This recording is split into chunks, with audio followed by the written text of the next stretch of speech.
Hello and welcome to Daily Politics on Trust TV. I'm Hamza Idris. Less than 3 weeks to the 2023 general elections, Nigerians are still finding it difficult to access NAIRA notes as ATMs across the country remain flooded with citizens who spend long hours queuing, hoping to get some fiscal cash to go about their businesses. Although the federal government and the Central Bank of Nigeria have continuously vowed to put measures in place to ensure the situation improves, Nigerians are yet to feel any improvement. We had also visited some ATMs within the Federal Capital Territory to hear what Nigerians are saying about the situation. Take a look at this. The central bank has extended the deadline from January 31st to February 10th, but the extension has not ended the scarcity of new notes.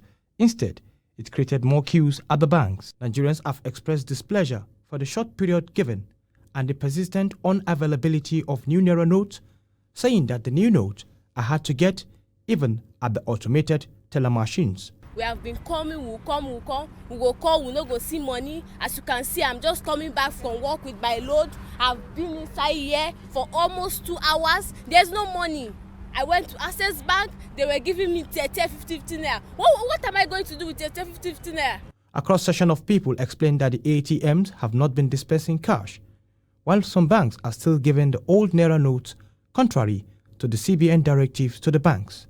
The CBN keeps telling us that the banks have the money to dispense, but if you go to banks, even on the counter, you cannot get. This morning I was inside this bank here, UBA here, to withdraw money. We're told they have just 15 naira. They says money not there for the ATM. So we are still lining up and sitting down. See some people, they are on ground, sitting down to waiting for manna for heaven to come down. Most people on the ATM queues said the scarcity makes life difficult for them. Some people sleep in the ATM from morning till night, every day. Like yesterday I was here to take some cash. I waited to almost 1 hour and some minutes. I didn't even have the cash. I went back.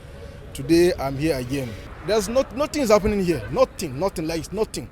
This morning I came in to withdraw. We're told we can only get 3,000 naira from the bank. Maximum? Yes, maximum, because that they are out of cash. Her point of sale operator said charges are now high because of the stress they pass through before getting the little cash.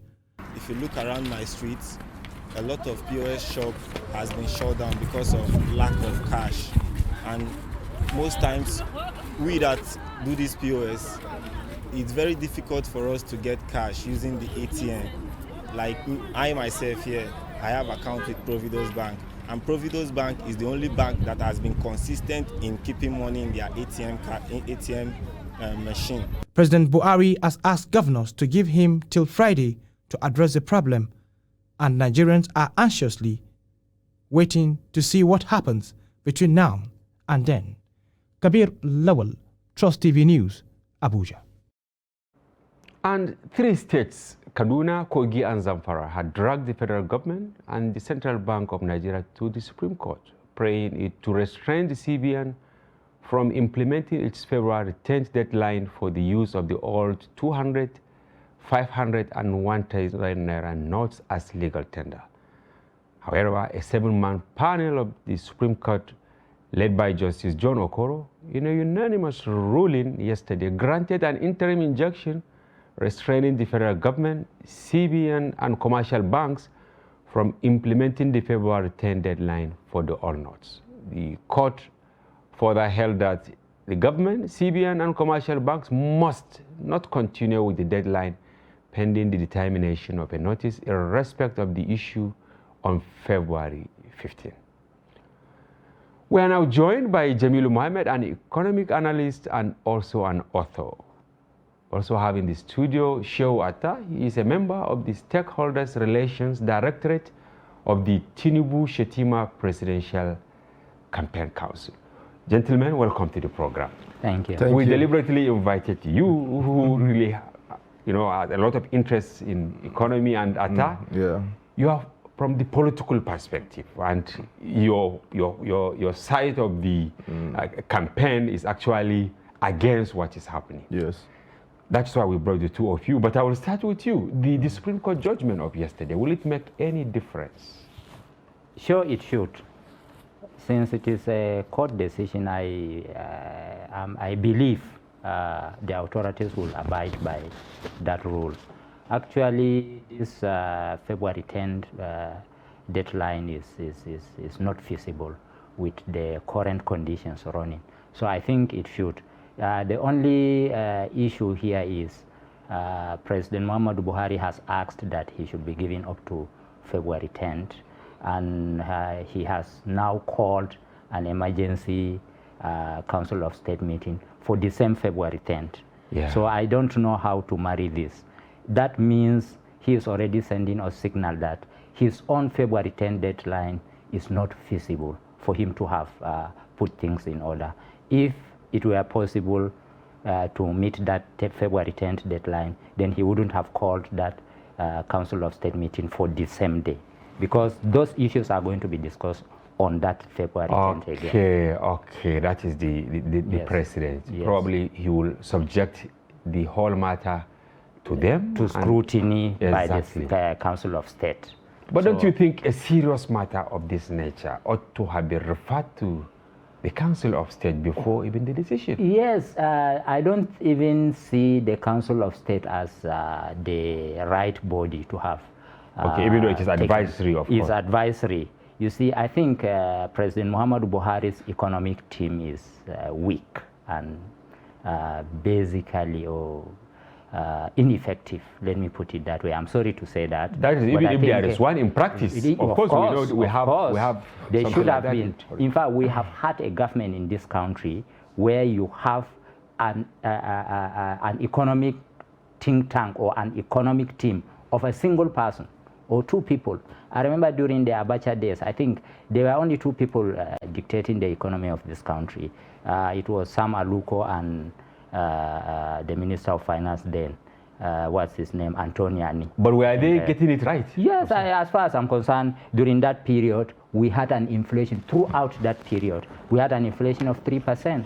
And I think history is still judging that whatever it is, we never had that kind of crisis we have now at hand. So I think the problem is even with putting together an economic team. To a vibrant economic team. This is an economic crisis. Yes. Not just a political crisis. And you are now referring it to a very large body of Council of States. Because you have former heads of states, former presidents. You see, the ideas there are not... Former chief justices. Almost... Governors. Governors, it's actually everybody big, there. but yeah. You know, people that would not have even brought in expert advice there. The whole team will look at it from a political point of view. That's one big problem with... I am not very comfortable with that Council of State meeting that will take place on Friday. To take decision on decision on this particular issue. Okay, let me hear Atta. What is your take when you people heard of the Supreme Court decision to, issue stay of execution? Yeah, to us, it's a good step in the right direction. When the pronouncement was made yesterday, it gives a positive signal that at the end of, because the rain is beating everybody. And, our presidential candidate came out openly to say this policy is anti-Nigerians, and we blame Emefiele for this, because he's the technical person involved here, and if he is honorable, he should tender his resignation. Everybody is bearing the brunt of his decision. He is the technical person. He's a veteran banker. He cannot say that before you make a policy decision. As a veteran banker, he knows what the banking infrastructural capacity is to take, whether you are going to migrate over a country, we have a country of over 200 million people.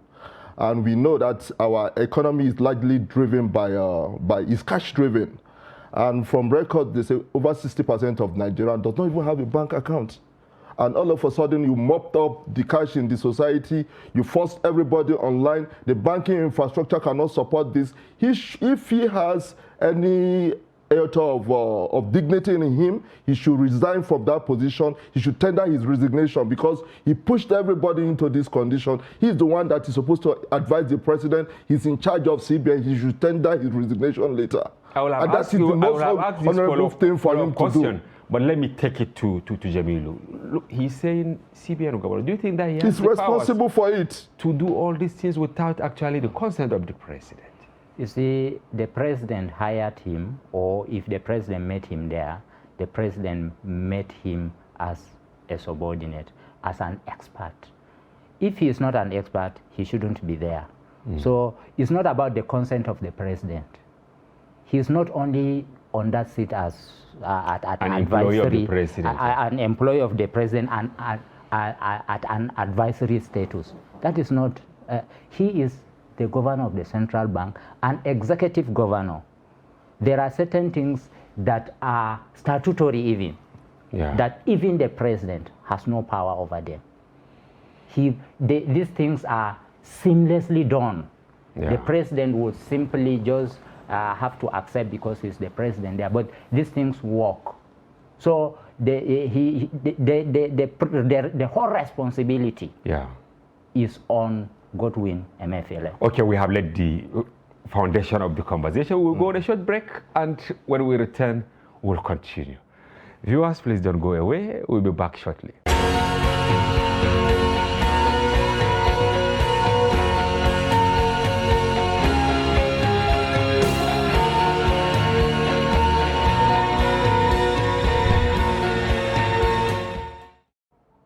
Welcome back. We laid the foundation for the conversation before we went for this short break. Mr. Jamilu, when we were young, of course, you rarely hear of Supreme Court because they rarely, consider cases because they are trashed at appeal court, high court, and all that. But these days, almost every other day, you see the Supreme Court taking decisions, and from there, you can only submit your case to God, right? Is it that our values have changed, that we don't really solve some issues, politics, economy, and all that, that we just have to refer it to the Supreme Court? A multiplicity of issues there. Some of them are what you have said. We also have the issues of population. There's population growth, and we have not actually enlarged the systems. Actually, before, I have seen a court in Medina where they told me that the court sits once a quarter. That's once. That's in Saudi Arabia. In Saudi Arabia. Just once? Just once a quarter. And they normally sit to revise all issues and then write a report, because most of the cases that come, they come for arbitration outside the formal sitting of the court. They arbitrate outside, and then everybody is okay with that, and then they go. They said rarely, maybe in a year, they have about 3-4 cases that would have to have a formal sitting in the court. All the rest are decided. All the rest are decided outside the chambers. So what it means is that the judicial system is working perfectly. You see, you have to, first of all, prevent an offense or a crime happening. Okay. Or infraction, as in this case. Of course. As in the CBN case. You don't have to allow something to happen so that it should come to the courts. It is still within the ambit of the judiciary to prevent crimes and offenses before they even happen. So that will reduce the load on the courts.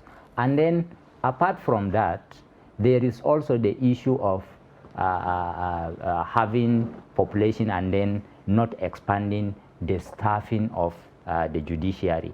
So that also is another problem. Then also the issues of value change. You see, there are these things that even don't have to come to court. We have our traditional institutions back there. We used to have robust family systems where even within a quarter in a town, there's a way to solve certain problems without coming to the court. Okay, let's come to the political aspect. You have the political parties.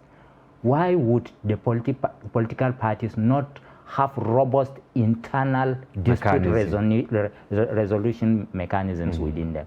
Of course, they are there formally, so to say, but their activity, they are really weak. They are weak and vulnerable. We call to question their own activities. Otherwise, I know certain political parties where certain things happen. The internal dispute resolution mechanism, even if you seek, you won't even get it. They won't even see it. Or if they see it, you see a kind of bias and manipulation. And manipulations. So all these things are putting a lot of weight on the courts. Right. That's why it has to work from trial courts to appeal courts to Supreme Courts. I think it's something that our social fabric is the main problem, of course. Right, it has to change. Yes, before Jamilu gave his perspective on the position of the Supreme Court, you were so angry. Yes. You know, on what MFLA did, even though many people believe that he is actually acting at the instance of the president, citing what happened in 1984, right? When, you know, NAIRA notes were changed. Is it that your campaign organization, I'm talking about Tinubu Shetima campaign organization, have something to sort out with MFLA? Because Tinubu was the first person to fire the salvo that there was sabotage at the CBN. Thank you so much, Oga Madam Hamza. That is a very good question. We have nothing against MFLA as an individual, you get, and the campaign organization have nothing, absolutely nothing against him. But you know, he is the manager of our economy. You get, as the first banker in the country, he's the one to manage the liquidity in the country. So, and he is coming from a core banking background. So you cannot claim ignorance of what is happening. Like, okay, before, let's even go into what they do in the bank. Before a banker will give you a loan, they want to do your cash flow analysis. Do you have the capacity? They want to do your risk analysis. What is the risk of this person bringing our money back? He is a technical person. He understands exactly, just like you have a pipe that is designed to take 1,000 cubic liters of water per second. And all of a sudden, this pipe is being bombarded with 100,000 cubic meters of water per second. How will that pipe accommodate it? He is coming from a core banking background. He knows, he discussed with, his friends are MDs of banks. He knows what the banking capacity of the country is. He knows, he's aware of the country's population. He knows the banking penetration in the country. So he cannot exonerate himself. So we are progressive. We cannot. Everybody is being beaten by the rain.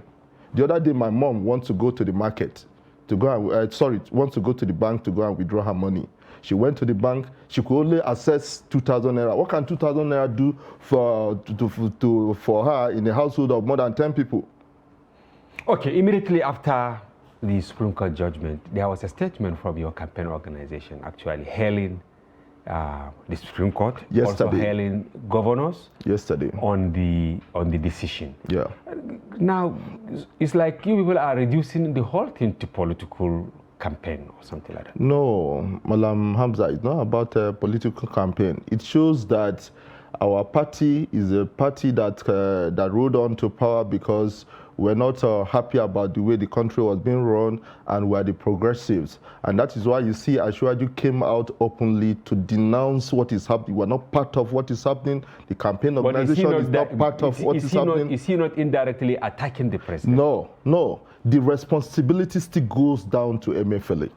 Because he's the technical person here, he's the one to advise the president. This is the policy we want to implement. This is the timeline for us to be able to implement these policies. These are the ups, these are the downs of this, these are the risks involved. So MFLA has failed in his primary assignment of managing the values of Nigerians, and if he is honorable And if he has an iota of integrity in him, he should tender his resignation. I'm appalled you are insisting on him to go. This man, in all instances, has proved to be a member of APC. Because, I'm coming. He proves to be a member of APC because he was, right, Mr. Jamilu? He wanted to vie for the presidency. Under the flagship, platform of APC. Now, it's like one house against itself. At all. He's not a member of the house. Emefiele is not a card-carrying member of the APC. He's a technical person. Well, how did he purchase his form? I don't know. I don't know if he ever. I'm not aware. Success has many fathers. Follower has no I'm not even aware he purchased any form under APC. He's not a member of the APC. He's not a card carrying. Really? Yes, he's not. What? He's not a member of the APC. You can take this to the bank. He's not a member of the APC. CBN maybe. He's not a member of the APC. All right, Jamilu, let me come back to you because one thing that Nigerians are yet to come to terms with is whether the CBN, was actually prepared to absorb the shock that will come with this transition. Because up to now, we are only hearing here and there that they printed 300 billion notes. Amounting to, is it 200 billion or between 200 and 400 billion naira after mopping up nearly 3 trillion naira. Where is the missing link? I read it somewhere that the mint only has capacity to make available 1 trillion per annum, meaning it will take like 3 years to actually bridge the gap in the event we agree to bring back what was mopped up, even though I don't think if the whole program is meant to bring back what has been mopped up. Yeah. You see, there are two phases of this issue. Number one, I don't think MFLS CBN was ready or has been ready for what is unfolding today. We can see from the way they handle the issues day by day, the issue seems to be slipping away from their own hands day by day. Yes.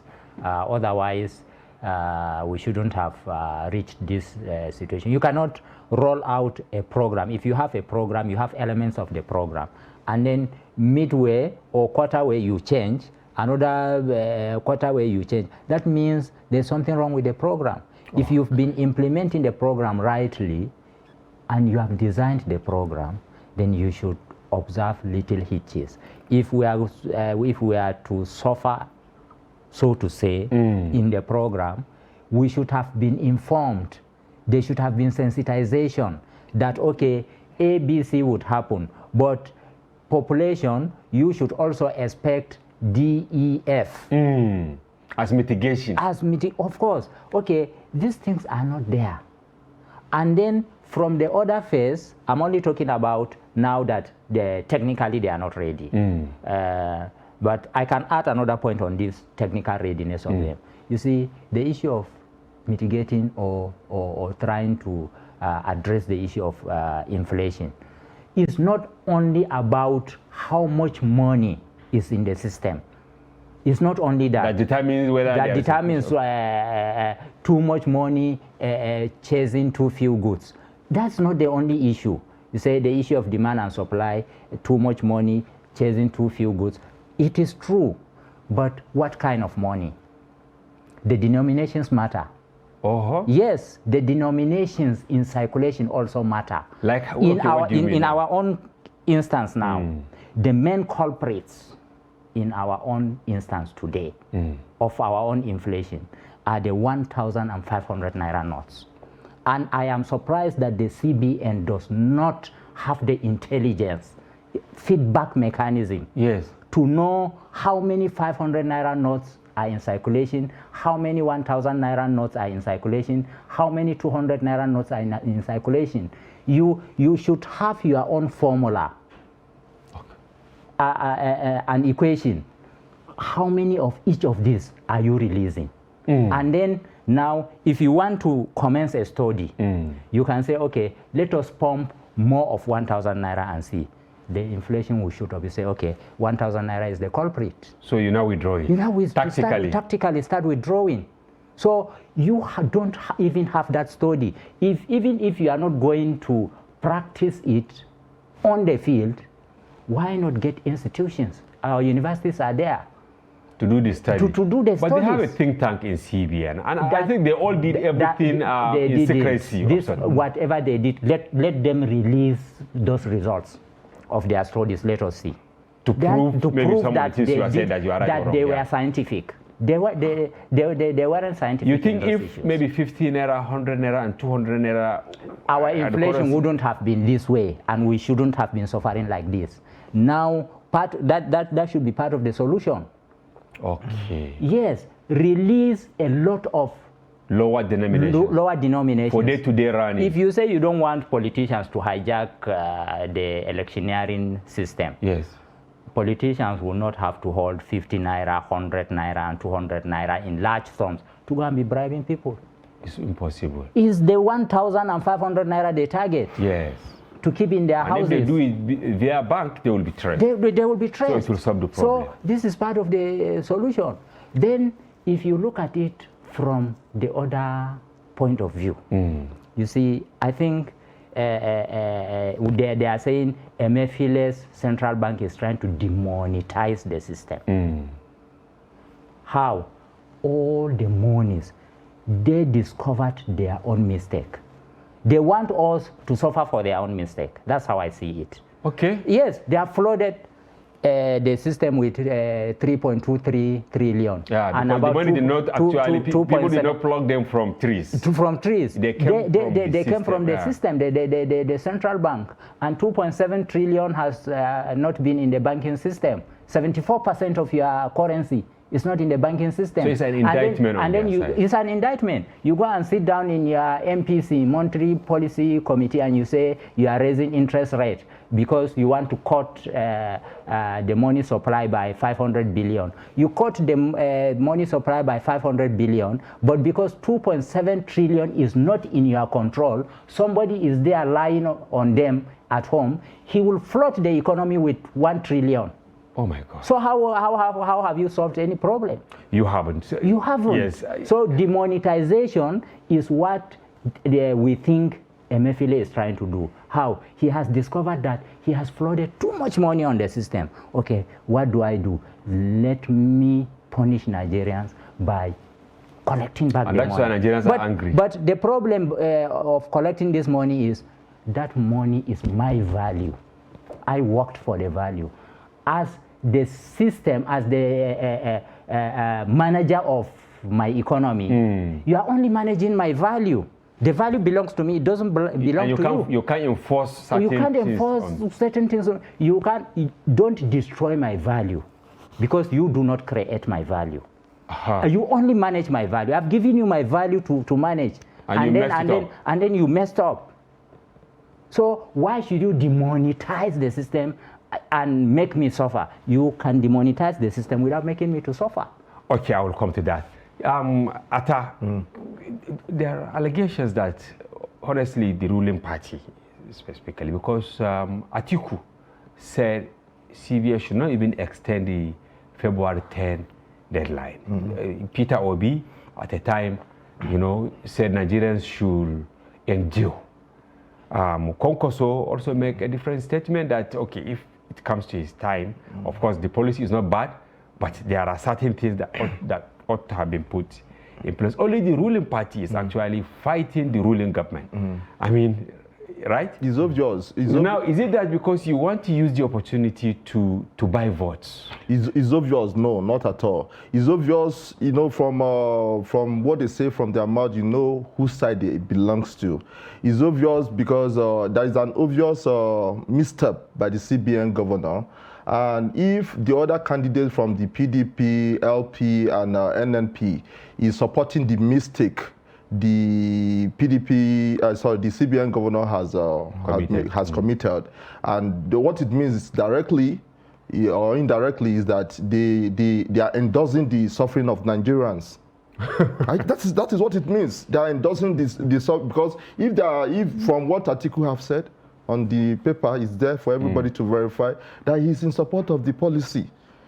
and what the CBN has achieved so far. So that means he is seeing clearly that he's going to benefit directly or indirectly from a political point of view, and he wants the policy to continue the way it is. We are not in support of it. That is why you see the Kogi State Governor, the Zamfara State Governor, and the Kano State Governor came out. The Kaduna State Governor went to the Supreme Court to get the judgment they got yesterday.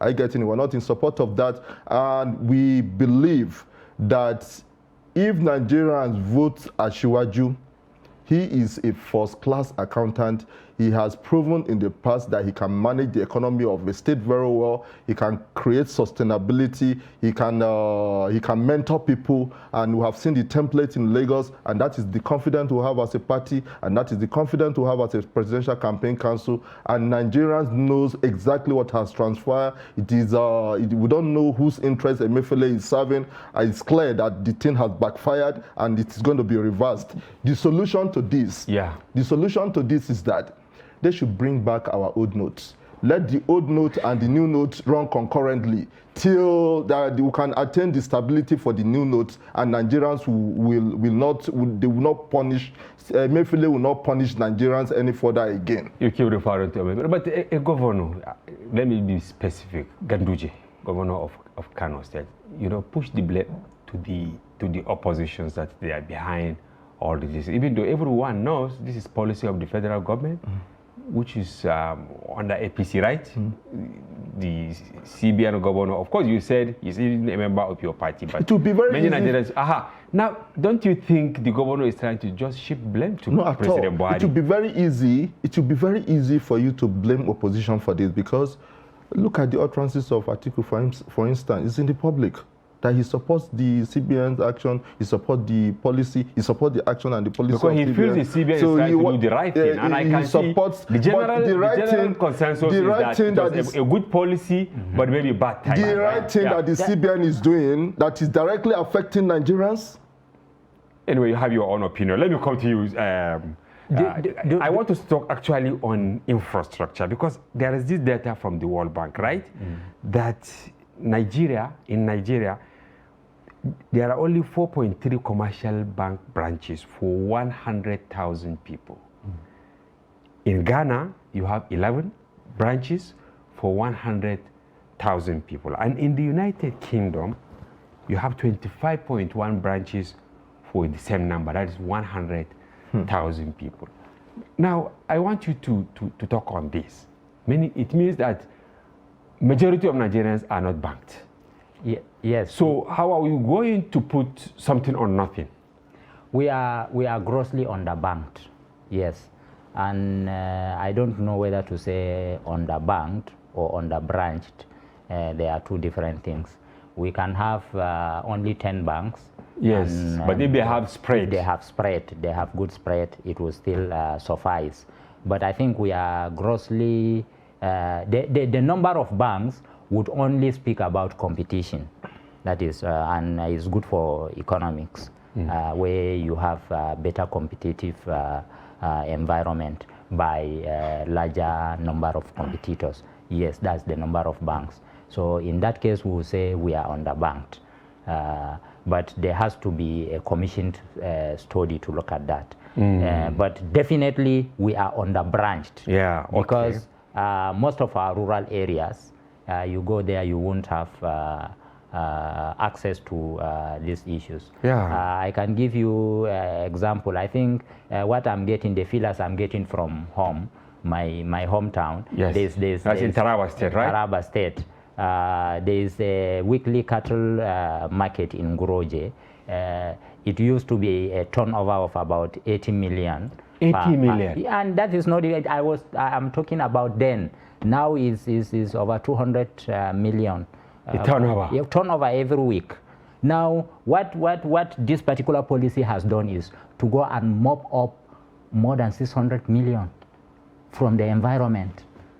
And what they did was, I think they just gave about 25 to 30 million to the bank and say, okay, disburse this. After mopping up, yes, and then you are giving. How is that possible?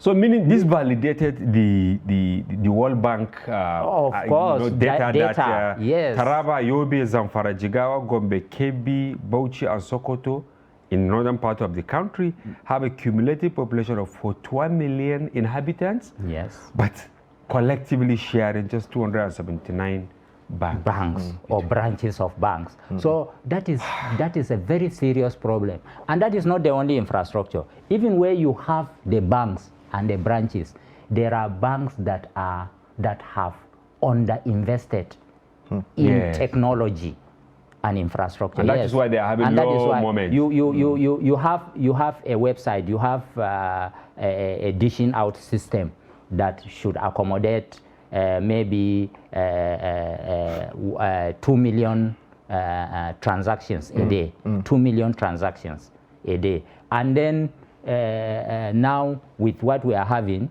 you are having about 4 million transactions just like a day. what Atta said just like what he have said. So there are banks that deliberately refused to raise or to upgrade their infrastructure. And that is also another serious problem. In that respect, I blame the CBN, NITDA, NCC, and then the Ministry of Communications. They are supposed to be having oversight over these issues, most especially technology deployment, technology standardization.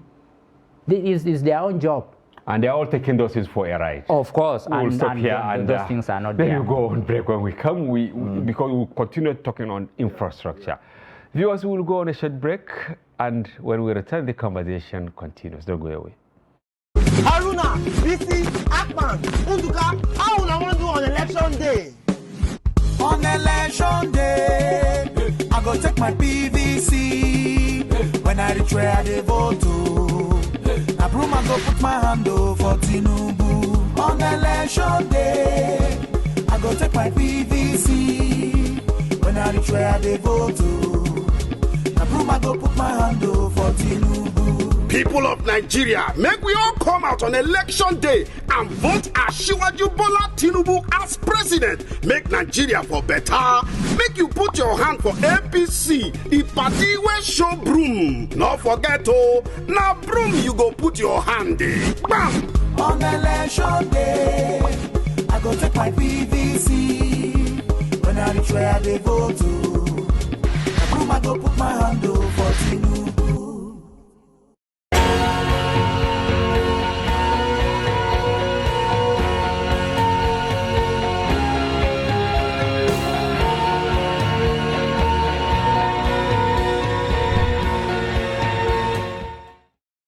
Welcome back. If you are just joining the conversation, this is Daily Politics on Trust TV, and you can follow us across our various social platforms on Facebook, Instagram, and watch us live on YouTube. We still have Shehu Atta. Yes, yes, he's a member of the Stakeholders Relations Directorate of Tinubu Shetima Presidential Campaign Council, and Jamilu Mohammed, an economy analyst and an author. Thank you. Yes. One of the things CBN said it wanted to achieve was to actually starve politicians of money to rig elections, to buy votes, and all that. Is this in any way affecting your campaign?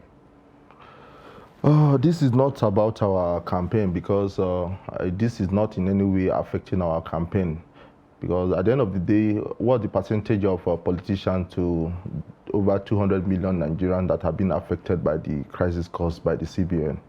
Okay. So it's obvious this policy is a very good policy, but the way and manner the CBN has gone about implementing it is very wrong. It's just like you are to go on a 100-meter race, I getting it, and you have 4 years to do that. I get, and you are allowed to split that race into 25 meters, 25 meters, 25 in 4 years. And all of a sudden, you wake up at the end of the last year, you want to do the 100-meter race within just one day. You'll be under a very big stress to do that. First and foremost, the country is not right. It's a good policy. We're not right for this because over 60% of Nigerians, both are underbanked, or whether it is based on the statistics we read out here. You get are underbanked, are not even banked.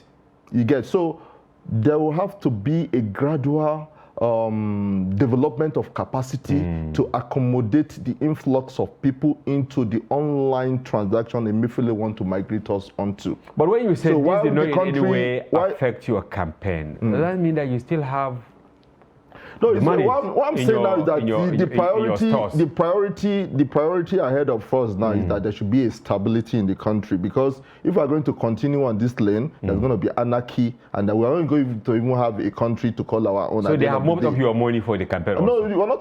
This is affecting everybody. You have been affected. I'm sure you don't even have, me as I'm sitting now, I don't have a dime in my pocket as a cash. My gosh. You go to ATM, the other day, yesterday I went to POS. I went to withdraw 5,000. I was told I will have to pay 1,300 for 5,000. Yeah. That is over 1,000% increase in what we used to pay before, just 100 naira for 5,000. So the policy is not about APC or about any other political party. It is a policy that have affected Nigerians, and we cannot take this from Emefiele, and there will have to be a reversal.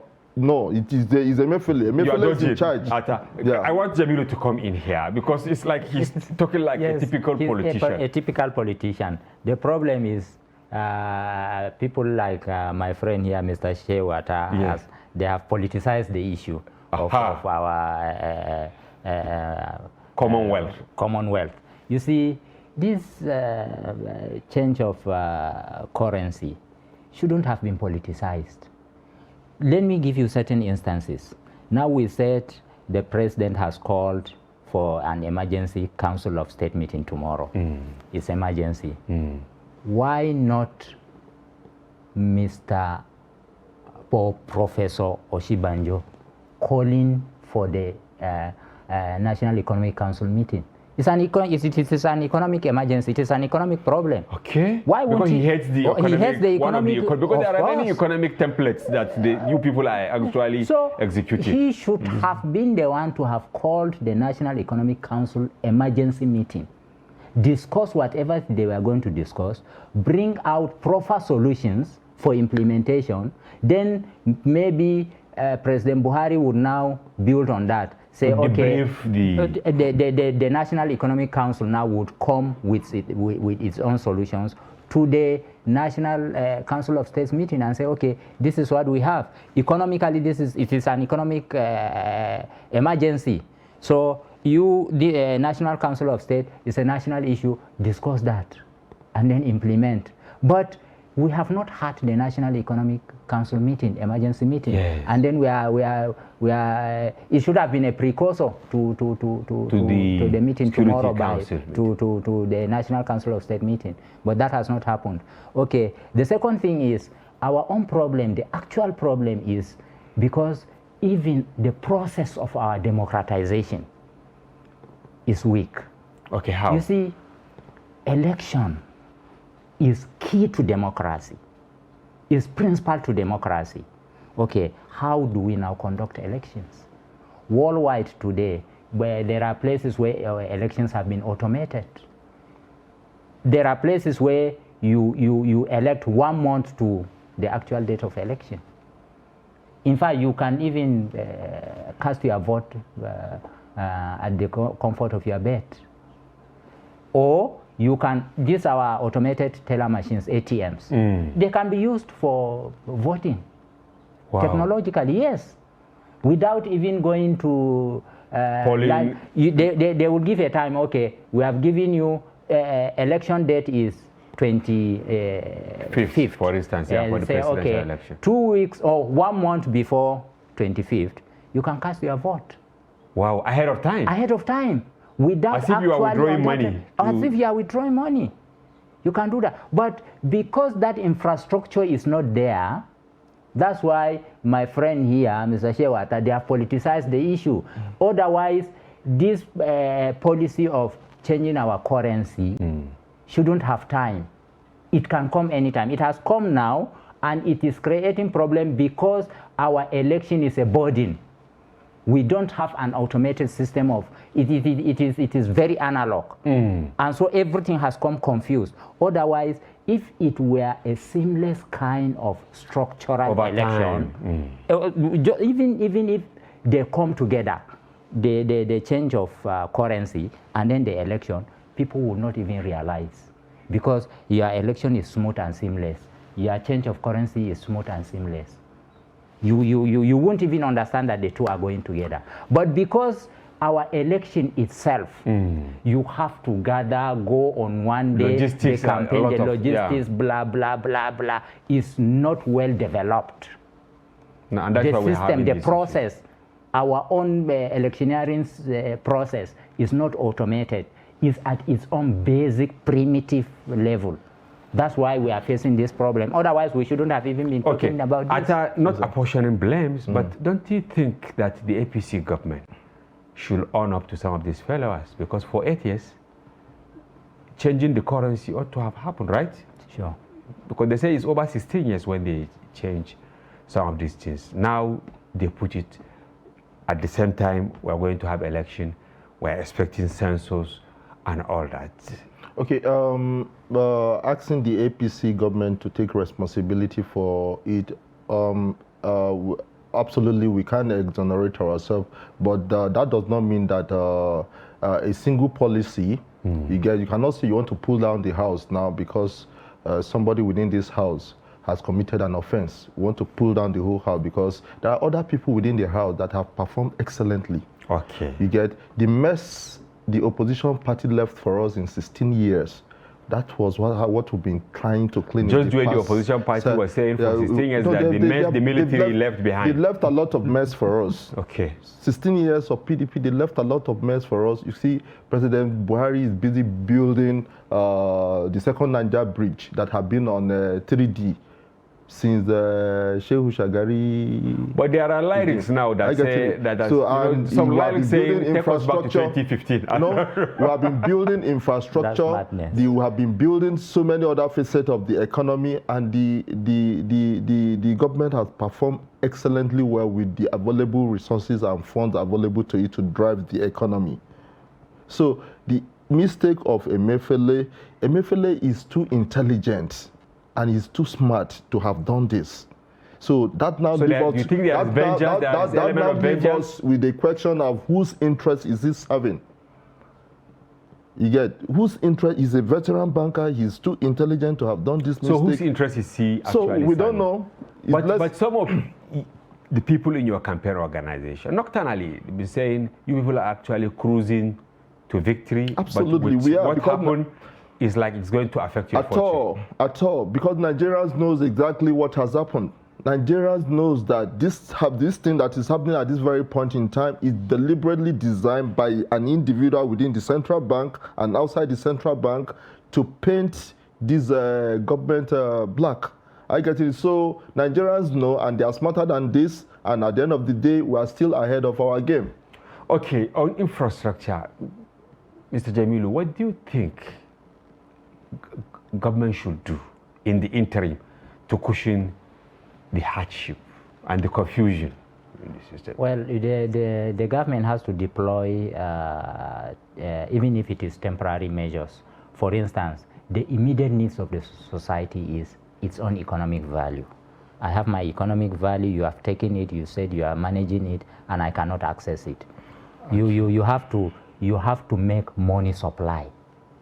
You took back our money. There was excess money in the system, but because you do not have that intelligence, the mechanism of knowing what is excess and what is not excess, you came and collected everything, the excess, including what value I should use per day. You collected to everything. To transport yourself, yes, to buy drugs. In fact, let me tell you one big problem with this. We are facing what we are facing now is a financial crisis. Okay. Now. And we would come to see the repercussion of this particular financial crisis as economic crisis possibly in the next 1 year or two. So it will not manifest. It may not immediately manifest. It will not manifest. It will only manifest as a financial crisis now. Okay. As economic crisis, it will manifest possibly in the next 1 year or 2 years. Because what you have done now is, of course, you have crippled a lot of production. Yeah. And what is about economy? Production and supply and consumption. Okay, you have now, there are a lot of productive ventures now. that have collapsed. That have collapsed. And we won't see some that. Some will never come back. Some will never come back. Some will take a year or two before they come back. For instance, the POS operators. Of course. They are more than 10 million, right? At a time? Across the country? Yes. Now you go to like 100, you rarely see 2 or 3 that have money to give you. And then you have a system where the banks are being supervised, let's say, by the CBN, and then the banks themselves cannot supervise, let's say, the POS operators. And I think that is massive, is very bad for the economy. So the infrastructure there, you have the systems. In fact, okay, now some places are already have already gone into 5G. Nigeria too, we have launched the 5G, and that is a massive infrastructure for this program, right? But how long would it take us to deploy these things? The infrastructure across all our economic spectra.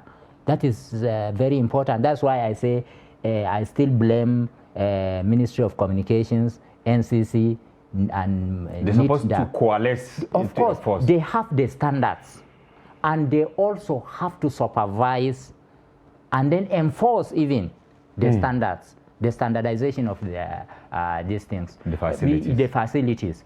I should not get a value, and then you come and start destroying that value, and then you start whipping me like servant. Like a servant. It's my own value.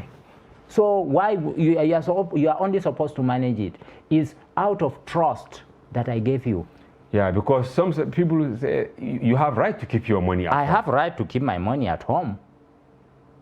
I don't have to go to the bank. Of course, because of certain economic exigencies, yes, we have to build an aggregate economy. That's why you and I would have to meet somewhere. Where we have to meet now have to be something like that policy of a bank. Then we have to meet there. Okay, now there has to be efficiency. Yeah. Okay, how do we deploy that efficiency? The infrastructure would have to be there. Today we say, okay, digital money. In fact, we have not even started the issue of digital money. In practice, right? But in practice, paper, it is there. In paper, it may be there, actually. But even you see, there's the difference between electronic money and even the digital money. You can have physical digital money like this. Some countries like UK, the pound sterling, they already have started digitizing the pound sterling. Wow. Not the system. The pound sterling, the physical pound sterling. You can have a physical money like this that is digital. Wow. Yes. So all these things, you see, you have to do it. While doing it also, you have to sensitize.